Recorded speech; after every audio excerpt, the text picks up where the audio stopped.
ধর্মগ্রন্থের মাধ্যমে বারবার মুনাফিকদের সম্পর্কে সতর্কবাণী কথা বলেছে, কিন্তু ইসলামের নামে রাজনীতি করতে গিয়ে মুনাফিকি এবং মিথ্যাকে যদি আশ্রয় করতে হয়,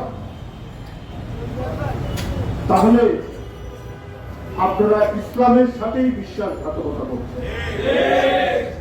আপনারা রসুলের যে ইসলাম, সেই ইসলাম আপনারা ধারণ করেন না।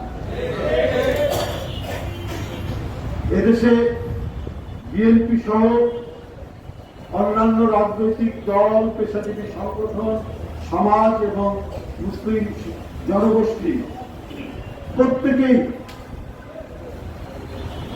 ইসলাম নিয়ে ব্যবসা করে না, ইসলামকে ধারণ করে। আজকে আমরা প্রথম ইসলামের যে মর্মবাণী, ইসলামের যে নির্দেশনাগুলি কার কাছ থেকে শিখি? মায়ের কাছ থেকে। সবচেয়ে বেশি ইজ্জত দিয়েছে ইসলাম মহিলাদেরকে।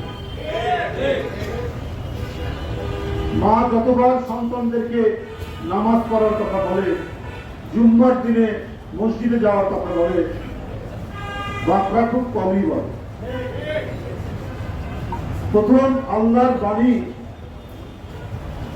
যিনি গ্রহণ করেছেন তিনি তো মুসলিম, তিনি তো একজন নারী।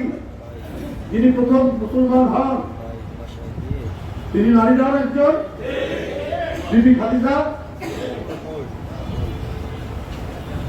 তাহলে আজকে সেই নারীরা এত অবমূল্যায়ন কেন আপনাদের কাছ থেকে?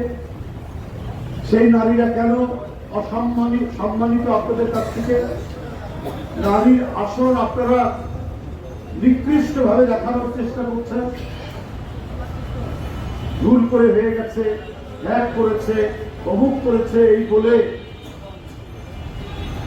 যে এক সময় টুইটার, এখন যেটার নাম এক্স, ভেরিফাইড এক্স, সেখানে বাজে মন্তব্য করে, কুরুচিপূর্ণ মন্তব্য করে এখন নানা কথা বলছেন।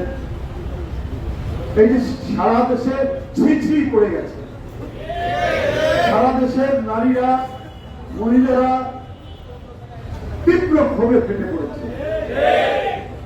এখন সেই আমির সাহেব তার এই যে নারীদের প্রতি অবমাননামূলক বক্তব্যের জন্য সারা দেশে যে তীব্র প্রতিক্রিয়া সৃষ্টি হয়েছে, সেটিকে এখন ডাইভার্ট করার জন্য তিনি এখন স্বাধীনতার ঘোষক নিয়ে কথাবার্তা বলছেন।